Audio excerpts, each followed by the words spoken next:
Now the second type of anomaly is delete anomaly. तो क्योंकि ये भी एनॉमली है तो अब नाम इसका डिलीट है, तो इसका रूट कॉज वही है मोर लेस कि आपने गलत कोई डिजाइन डिसीजन कर दी है। तो अब इसका मतलब ये है कि आप कुछ मर्जी का डाटा डिलीट करना चाह रहे हैं, लेकिन you and up with deleting the unwanted data. अब जैसे मैंने आपको पहले ही बोला था कि डिलीशन जो है it is a very very risky decision. Reason, अगर तो डाटा इरिकवरेबल फॉर्म में है, यानी आप उसको रोल बैक नहीं कर सकते, रिकवर नहीं कर सकते, then if the data is gone then it is gone. क्योंकि एट टाइम ये भी होता है कि आप लाइव सिस्टम में डिलीशन कर रहे होते हैं तो बैकअप कि आपने कुछ देर के बाद लेना होता है, तो इन बिटवीन डाटा लॉस हो जाता है। तो deletion is the most critical operation जो आपको बहुत सोच समझ के एज अ पॉलिसी लेना पड़ता है। It can't be done on the fly कि आपने चलो डाटा डिलीट करें चलो कर दो। Certain protocols has to be followed या should be followed to make sure कि जो आपका डिलीशन है वो बेसिकली कंसिस्टेंट वे में हो। तो बेसिकली कुछ अनवांटेड कुछ वांटेड रिकॉर्ड्स या कुछ ऐसे रिकॉर्ड्स को आप डिलीट करना चाह रहे हो जिसके बारे में आपने डिसाइड कर लिया है कि these record has to be deleted, लेकिन वो आपको डिलीट करने के साथ साथ कुछ ऐसे रिकॉर्ड भी डिलीट करने पड़ रहे हैं, डबल कोट्स फोर्सफुली, जो आप नहीं डिलीट करना चाह रहे।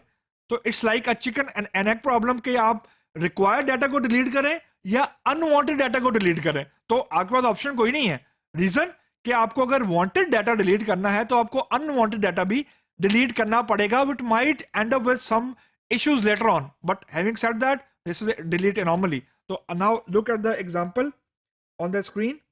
तो अब स्क्रीन के वो ऊपर हमारे पास वही टेबल है प्रोडक्ट का, PID है, P नेम है, प्राइस है, CID है, C नेम है और एड्रेस है। अब फॉर एग्जांपल मैंने ये इंटेंशनल डिसीजन किया कि जी जो जो PID फॉर एग्जांपल 3 है, मदरबोर्ड है, I am not going to sell it any more, यानी मैं उसको नहीं रखूंगा अपने पास। अब आई हैव डिसाइडेड कि मैं फॉर एग्जाम्पल रो नंबर 3 को डिलीट करता हूं, लेकिन अब आप ये देखेंगे प्रोडक्ट नंबर 3 का एक ही क्लाइंट था जो कि CID 3 है, ठीक है। तो इसका मतलब ये हुआ कि मैं प्रोडक्ट की इंफॉर्मेशन को ऐड करने के साथ साथ उसका क्लाइंट भी डिलीट कर रहा हूं।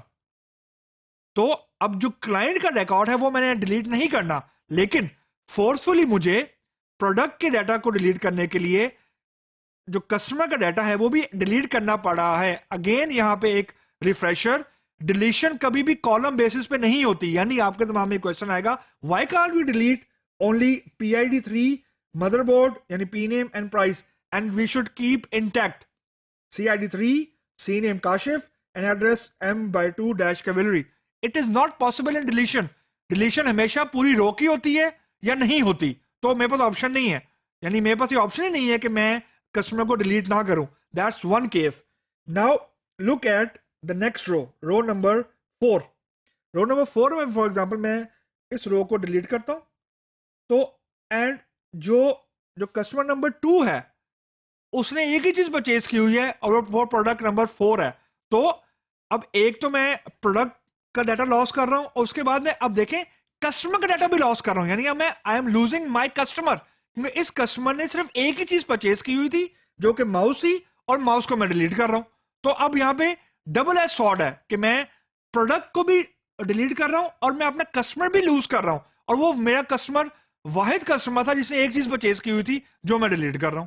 तो now you can imagine the quantum of the bad things or the impact of having a delete anomaly here कि मुझे एक कस्टमर जो वाहिद एक कस्टमर था उसने एक ही चीज परचेज की हुई थी जो कि थी माउस, और उस प्रोडक्ट को ही मैं डिलीट कर रहा हूं, लेकिन ड्यू टू डिलीट एनॉमली मुझे अपना कस्टमर भी लॉस होना पड़ रहा है और प्रोडक्ट की जो मैं डिलीट करना चाह ही रहा था, लेकिन I am losing the customer. That is a very big loss, क्योंकि कस्टमर को रिटेन करना is the very very big issue these days, और ये इशू हमेशा से रहा है। तो अगर आपका डिजाइन, डेटाबेस का डिजाइन ही ऐसा है जो कस्टमर को लॉस करने आपको करना पड़ रहा है फोर्सफुली, तो then you need to think twice कि why anomaly is there at such a scale.